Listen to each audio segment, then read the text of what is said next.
Hey there.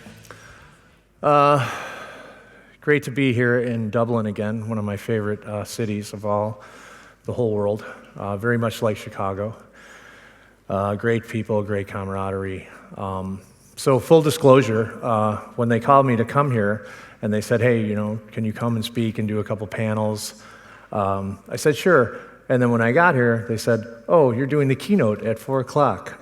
So I thought, good. Okay, well, that'll put me on the spot and force me to kind of come up with something compelling to talk about. So I thought today we'd talk about the parallels between my journey in the Pumpkins and what ended up being my experience in technology.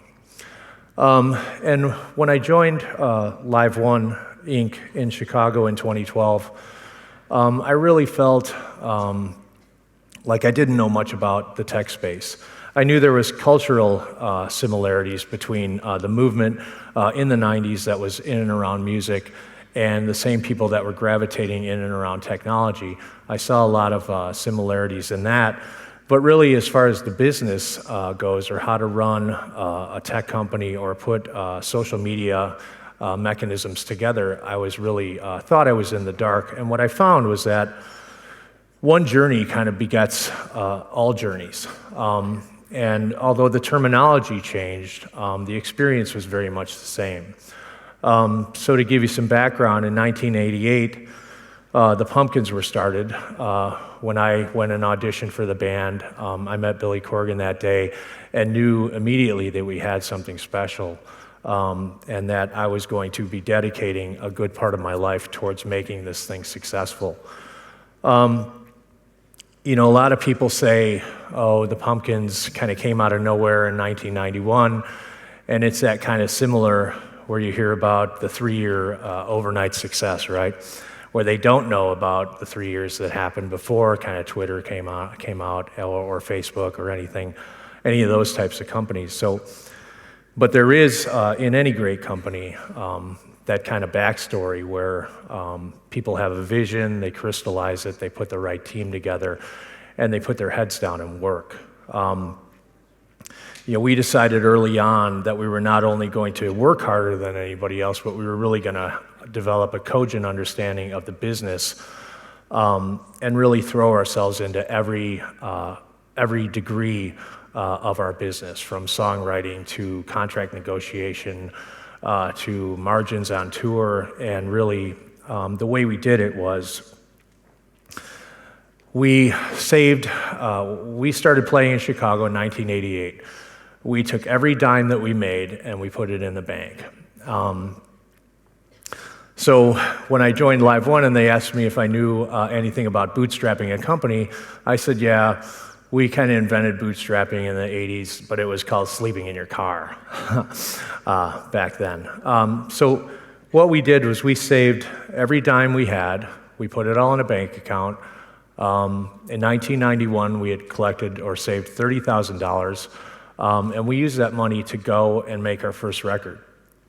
And we had record labels scouting us, trying to give us record deals, trying to give us money, but we knew that taking that money had a lot of strings attached to it. We knew that nobody knew our art better than us, and we also knew that we wanted to be in control of our destiny from an artistic standpoint. So when we went into the studio, we didn't have a contract. We subsequently signed a contract with Virgin Records after we made that record. The first time they heard that record, the record was done. And I think that's really, the kind of point, right? When we look at a startup or a company and we've got a sacred idea that is wholly our own, we want to retain as much autonomy and as much control over that business as we can. And when we get into raising money, we need to keep in mind that every time we mortgage a piece of our business, we mortgage a little bit of our soul, and we mortgage some control as well. And certainly in the music business, that can get very murky when you have A&R guys coming in that have bankrolled your project and now want to give you opinions as far as I don't hear a hit single, or I think you guys should go in this direction. So that became kind of our method of working all the way through, even today. When we make music, we insulate ourselves in the studio and we come out with a finished product and then we release it, to the point where things got really crazy in 1994 when we decided to release Melancholy. The record company was vehemently opposed to releasing a double CD, and basically Virgin Records came to us and said, look, if you guys release a double CD, it's going to be career suicide. Every artist that's released a double CD has gone broke, and you guys are just going to shoot yourselves in the foot. And of course, we knew better. We released a double CD that went on to be one of the biggest selling double CDs of all time. It had 5 singles on it. And because of our ability to have a cogent understanding of our business, we have a career today. And not only from an artistic standpoint, but when it came down to contract negotiations back then, having lived in Chicago, grew up in Chicago in proximity to Detroit, where so many artists had been ripped off over the years, so many artists that have gone and done great things were penniless, we learned everything we could about the business of music. So when we signed those early contracts, we built in 7-year reversions, which have everything to do with the fact that I still make a living off Smashing Pumpkins catalog. So when people say, the music business has taken a big hit or there's no money in music anymore, it's really, I mean, on one side it's true, but really on the other side, it's really because of poor contract negotiation that people aren't getting paid. Again, there was a lot of parallels between Pumpkins and Live One. As far as user testing, when we got into user testing at Live One, my investors would say, well, what do you know about user testing? I said, well, I know a lot about user testing. We used to play a song. If people clapped, we'd play it again. If they didn't clap, we wouldn't play it again, right? Makes sense. I mean, that's really all you need to know about that. The other thing is the work ethic in and around the Pumpkins was something that, in my opinion, no other band could come close to. Our mantra was really, it's the 10% extra that you do every day that makes your work 100% better than everybody else's. And that's something we stick to today. I mean, nobody worked harder than us. We showed up at noon every day and worked basically till 10 o'clock every night. We didn't take days off. My partner, Billy Corgan, was so committed to making the band work that when we all were broke, he was living in the parking garage in Chicago in the wintertime where we rehearsed. I mean, you hear a lot of stories about dedication and bootstrapping and the lean years, but I mean, we really lived it, and we had, the dedication that, again, it defined us and really was kind of reminiscent and representative of what makes great companies great today. I had a couple things written down. Again, I'm a little under the gun here.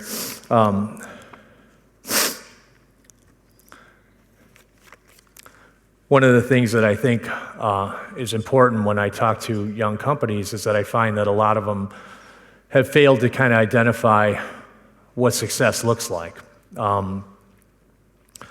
Oftentimes when you start a business, you're looking at the top, but oftentimes if you look back retrospectively, there are points in that business's trajectory where the business was successful, but the failure to identify parameters for success gives you an inability to kind of know when you're successful. When I talk about success, I don't just mean money. I mean time, I mean happiness, I mean being fulfilled. And as an artist, I mean, there's a lot of joy that goes into it, but there's a lot of kind of pain and blood, sweat, and tears that go into it as well. A good example is my brother's a drummer. He plays 4 or 5 bands. He's also a beekeeper. He does yoga. He's a treasurer of his church. He's kind of a Zen master. He lives this kind of very simple life in a small house south of Chicago. And he's never really achieved any type of commercial success. Me, on the other hand, I obviously had gold records, platinum records. My kids and I, my wife, we live in a big house. When my brother Paul comes over, my kids are always going, "Why are you so miserable all the time? Why can't you be happy like Uncle Paul? He's so successful, right?" I mean, which is a good example of the value in the journey is not just the money; it's the intrinsic value and the experience. We need to remember that we can't mortgage the present to kind of mine the past, and we can't mortgage the present to kind of try to live in the future. What we have is now. And the idea with this kind of journey through either music or business is to really learn to celebrate in present time, right? It's the journey. When you see 2 guys sitting on a yacht, they're not sitting there talking about sitting on the yacht, right? They're talking about the journey. They're talking about how they got onto the yacht. And I think that's something that, I've certainly forgotten, and young companies and young co-founders and young CEOs who have, their eye solidly on the prize fail to, celebrate the moments that happen every day. I mean, when I look back at my journey in the Pumpkins, or I even look back at my career at Live One, the things that make me smile are really going to practice every day, or going to the office, or hanging out, or those kind of moments that are not glamorous, but it's those little things that really add up to a fulfilling life. So again, I think part of our job is to quantify what success looks like to us, and make sure that we're not passing it by or undershooting it. A lot of times we can do that.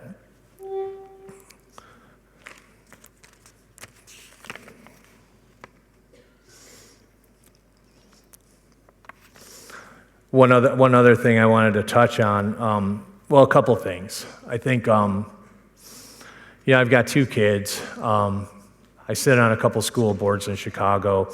A lot of my time these days is spent in and around education.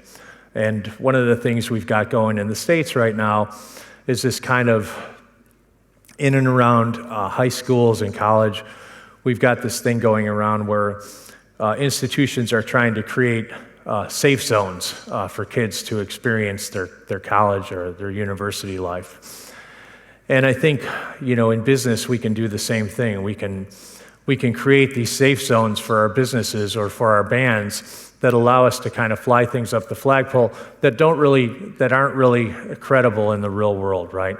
So even with the idea of creating safe zones for kids so they don't have to be exposed to bigotry or racism, which of course we've all read about in the US in the papers, but really rather than doing that, isn't the idea to create children that have integrity to go into any zone fearlessly and have the integrity to either have an opinion or not be affected by those things, or at least know better. And I think oftentimes in business we can do the same thing. We can create safe zones, create metrics, create performance metrics that allow us to fly our company up the flagpole, but sometimes those metrics aren't real, right? It's like we used to say in the Pumpkins, don't ask your uncle what he thinks of the show. Ask the guy you don't know. Don't ask the hometown crowd in Chicago how the show was. Go to Iowa City and play to people you don't know and see what their reaction is. So I think that's a critical point. Does anybody have any questions? Can you tell us a bit more about your company? What's people who didn't? Yeah, right now I'm working on right now I do a little bit of consulting in and around the tech space in Chicago with a company called Blue Jay Strategies that I co-founded with a partner out of San Francisco, Jan D'Alessandro. Jan was a co-founder at Topspin Media. She was head of biz dev at Yahoo for a while, and basically what we do is provide connectivity to companies early on, but really only taking on companies where there's a tailwind and there's a low drag coefficient. So, It just allows me to, when I disconnected from Live One in October of 2015, it allows me to stay connected to the business without having to run a company. So that's basically how I'm touching technology. The last thing I wanted to talk about is just one of the things I discovered at Live One when I got into, like when I joined Live One in 2012, Live One had a core product called crowdsurfing. Crowdsurfing was a social media ecosystem that attached to live stream content. The concept was that live stream content consumption was a lot like consumption in the physical space. The environment was as important to the content consumption as the content. Just like you guys sitting in this venue is a lot different than watching me on a screen. The idea that you would create efficacious environments for content consumption using chat mechanisms would keep people on the page longer. When I joined that company in 2012, it really was about scalability, back-end functionality. We built the back-end platform in Node.js, so it was high frequency, low latency. It scaled up to 80,000 messages a second. But as time went on, those back-end systems became kind of less important as that stuff became purchasable off the shelf. And what really came to the forefront was this whole thing of UX UI, right? We've gone from like making the back-end work to now you're dealing with how do you get people to push buttons, right? How do you create compelling UX UI that get people engaged?